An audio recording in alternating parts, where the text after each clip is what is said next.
আজকের আপনারা দেখতে পাচ্ছেন আমি আমার বক্তব্যতে বলেছি আমরা দীর্ঘদিন হয়েছে আমরা প্রতিষ্ঠা বার্ষিকী করতে যে আমাদের সহযোদ্ধা যুবদলের সদস্য শাওন হত্যা হয়েছে এবং অসংখ্য নেতৃবৃন্দ গুলিবিদ্ধ হয়েছে সেই দিন।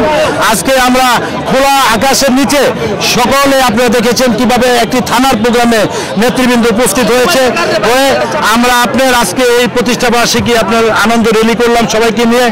আমরা আগামীতে আমরা এই সরকারের কাছে আশা করি একটি সুষ্ঠু নির্বাচনের মাধ্যমে একটি গণতান্ত্রিক সরকার আপনার এই বাংলাদেশে পরিচালনা করবে। বিএনপি নেতারা একত্রিত থাকলে আগামী নির্বাচনে 5টি আসনে কি পাবে কিনা? ইনশাআল্লাহ বাংলাদেশে নারায়ণগঞ্জে শুধু 5টি আসন নয়, বাংলাদেশে আশা করি আমরা যে মোটামুটি ভাবে 250টির অধিক আসন নিয়ে বিএনপি আগামীতে সরকার গঠন করবে।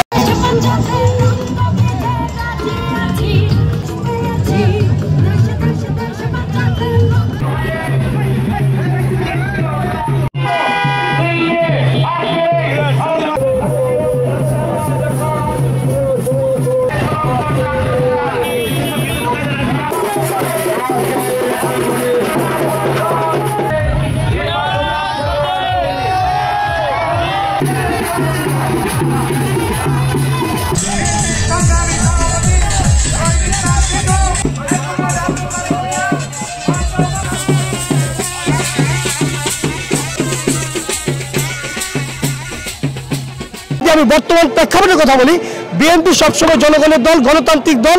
এই দেশে যতবার গণতান্ত্রিক প্রক্রিয়া নির্বাচন হয়েছে ততবারই বিএনপি জয়লাভ করেছে। আমরা বিশ্বাস করি নারায়ণগঞ্জে 5টি আসন সহ সারা বাংলাদেশে যে 300 আসন আছে, 300 আসনের থেকে প্রায় 90% আসন বিএনপি পাবে।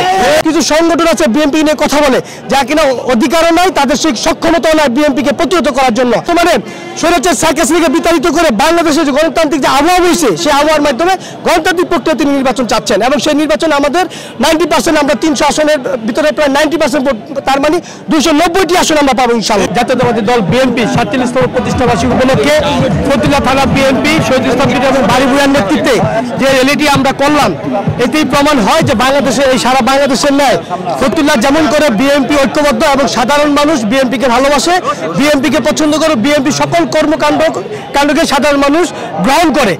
যে ষড়যন্ত্র যারা করেছেন এই রাষ্ট্রীয় নির্বাচনকে বন্ধ করে তারা বাংলাদেশের গণতন্ত্রকে একটি সে আগের মতো স্বৈরাচারী কায়দায় গণতন্ত্র প্রতিষ্ঠিত করতে চেয়েছিলেন।